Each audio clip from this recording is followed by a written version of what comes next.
Before this Flash, or even this Flash, there was My Flash. Remember me?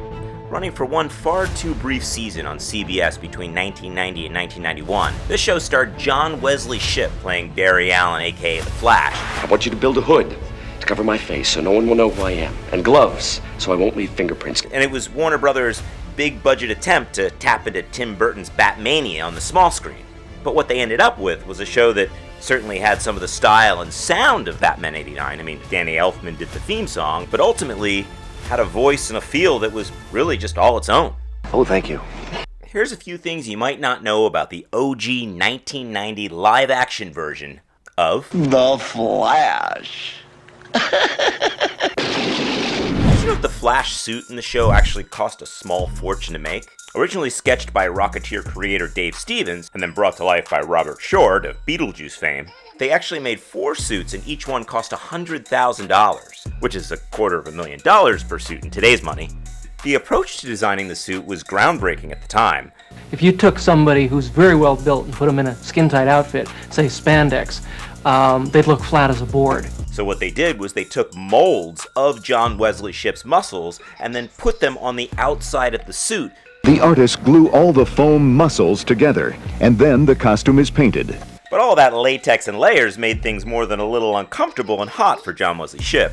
You know, you could come up and water, you could bring me up. He actually struggled throughout the entire production with the suit. Shipp discusses it here with series co-creator Danny Bilson. John versus the suit is half the production of the show. Danny, at one point, weren't you going to talk about getting, I don't know if you were joking or not, getting me a psychiatrist? Though they did find some innovative ways to give him relief. They rolled out the old Betty Davis lean board for the costume epics, right, where the women were wearing the ball gowns, and you would step up into this thing and lean back and prop your arms, and then they take the tubing out of the back, plug me into an ice chest, and that would circulate ice water and at least lower my body temperature. Did you know that show creators Danny Bilson and Paul DeMeo originally intended for the show to be more like a Justice League or a superhero team type show? Already deep into years of development and writing on the Rocketeer film, which would ultimately come out in the summer of 1991, Bilson and DeMeo's original script was called Unlimited Powers, which would have featured an older Flash trying to raise a resistance in a dystopian future where supervillains rule and superheroes are outlawed. Characters would have included Green Arrow, Dr. Occult, and a lesser-known character called Block. Ultimately, this approach was just deemed way too expensive for TV, and they decided to focus in on one hero, who ended up being the Scarlet Speedster. I've changed my mind. Do you know that this show is all over the Arrowverse version of The Flash in many, many, many ways?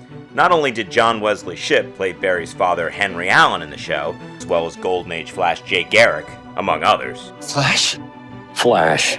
But Amanda Pays reprised her role as Tina McGee. Dr. Christina McGee.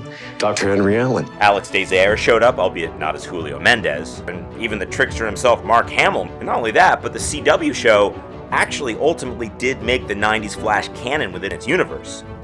In the Crisis on Infinite Earth storyline, John Wesley Shipp actually suited back up in the original costume, playing Barry Allen from Earth 90. A fun nod to the era of his Flash series. You will not do to this Earth what you did to mine. They even gave him a heroic death scene, but not before taking a moment to pay tribute to the original series and the love of his life, Dr. Tina McGee. I have faith in you, Tina. Well, the truth is I have faith in you too. What that gave me was I knew what I was running away from, and I knew what I was running toward. Yeah. And I love that we ended my 30-year arc on faith. Did you know that in some ways the Joker actually appeared on the show? Not literally, but when Mark Hamill took on the role of the trickster, he created a voice and persona that not only made this villain the fan favorite of the show, but also served as a kind of a literal blueprint for his incarnation of the Joker on Batman the Animated Series that would premiere just 2 years later. Did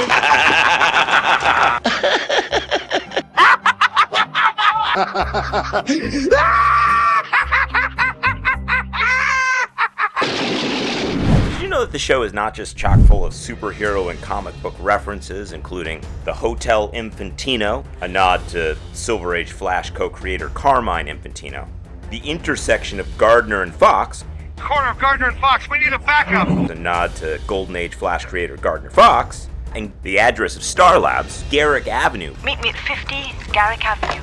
which was referencing original Golden Age Flash J. Garrick.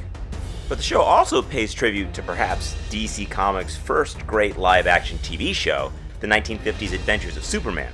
They did this by casting and actually featuring the last performance of actor Robert Shane playing the blind owner of a newsstand. And Robert Shane was famous for playing Inspector Henderson on the George Reeves Adventures of Superman. The Flash was my all-time favorite show of its era, and I was so bummed that it only got one season. I think a big part of it was that CBS kept moving it around and you had to be a detective with your TV guide in order to find it, but That's really no excuse. it just had a mood, a style, a heart, and energy that really does still hold up today. And if you haven't seen it, I would definitely check it out. 35 years from now, who'll remember the Flash? Well, I don't know. He's done a lot of good for the city, don't you think?